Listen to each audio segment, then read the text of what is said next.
Assalamualaikum warahmatullahi wabarakatuh. Ibu-ibu, bapak-bapak yang saya hormati, wabil khusus Pak Kiai Haji Miftah Fauzi Rahmat, juga Pak Kiai Mashkur, mohon izin. Ya, perkenalkan, nama saya Wawan. Saya dengan Dafa sejak tahun 2000 aktif di satu komunitas lintas agama. Jadi kami biasa berteman dengan orang-orang yang berbeda agama. Nah, pertanyaannya mungkin Dafa ya, apakah itu diperbolehkan atau tidak oleh Islam bergaul dengan orang-orang yang berbeda agama? Saya Muslim, Bu. Dafa juga Muslim, Pak Masku juga Muslim, tapi kami punya banyak teman yang berbeda agama. Tadi ada 2 teman kami, pendeta datang ke sini, dan tahun 2001 dulu kami pernah bikin acara Maulid Nabi lintas agama. Jadi ternyata orang-orang di luar agama Islam juga mengapresiasi kehadiran Nabi Muhammad. Nah, kami yang bergaul dengan lintas agama, dengan orang yang berbeda agama, boleh nggak? Nah, saya mau cerita sedikit saja. Dulu Gus Dur dikritik. Ibu bapak kenal Gus Dur? Ya, Gus Dur yang gitu aja kok repot gitu ya. Nah, Gus Dur itu dikritik. Kenapa Gus Dur bergaul dengan orang yang berbeda agama? Karena Gus Dur itu dekat dengan orang Konghucu, dekat dengan orang Katolik, dekat dengan orang Kristen. Bahkan Gus Dur itu membela semua orang yang merasa pernah didiskriminasi, pernah diperlakukan tidak adil. Salah satunya ibu masih ingat siapa yang dibela oleh Gus Dur? Inul. Inul penyanyi dangdut. Waktu itu Gus Dur bela Inul.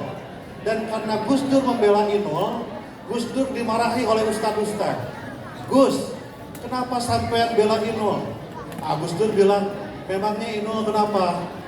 Ustadz itu bilang, Inul itu Gus, kalau sudah nyanyi dangdut, itu dia goyang, meliuk-liuk sampai ke bawah, seksi, pakaiannya ketat. Gus Dur bilang, oh gitu ya Pak Ustadz, kalau saya nggak bisa lihat, katanya. Ustadz aja yang suka lihat ya, katanya. Nah, Gus Dur itu pernah juga dikritik.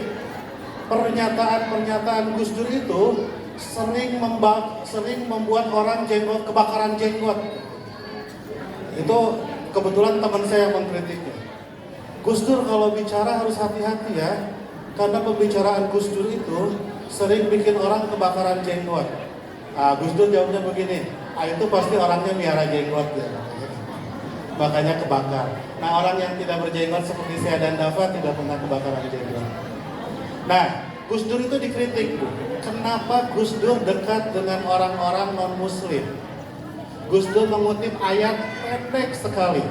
Ayat yang Gus Dur kutip, walaqad karomna bani Adam. Allah memuliakan seluruh anak Adam. Siapa anak Adam itu? Manusia. Nah, begitu Gus Dur dikritik, Gus, kenapa Gus Dur dekat dengan Konghucu? Gus Dur bilang, orang Konghucu anak Adam bukan? Orang Konghucu manusia bukan? Gus, kenapa dekat dengan orang Katolik? Orang Katolik manusia bukan? Kenapa Gus Dur dekat dengan orang Buddha manusia bukan?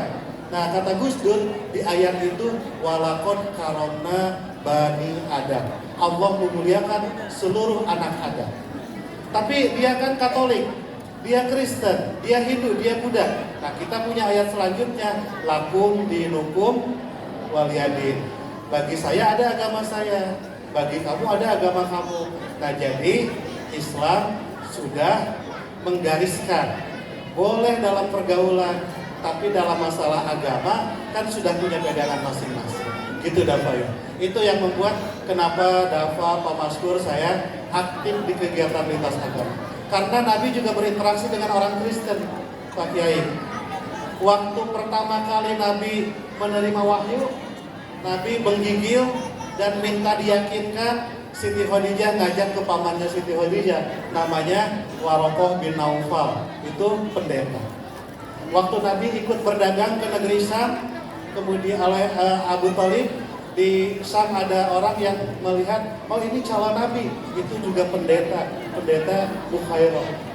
Nah, jadi banyak peristiwa-peristiwa Nabi berteman akrab dalam kemanusiaan ya dengan orang yang berbeda agama. Walaupun dalam keyakinan agama masing-masing kita sudah punya pegangan, tapi bukan berarti kita harus saling bermusuhan. Gitu dah Pak ya. Oke, hati dulu.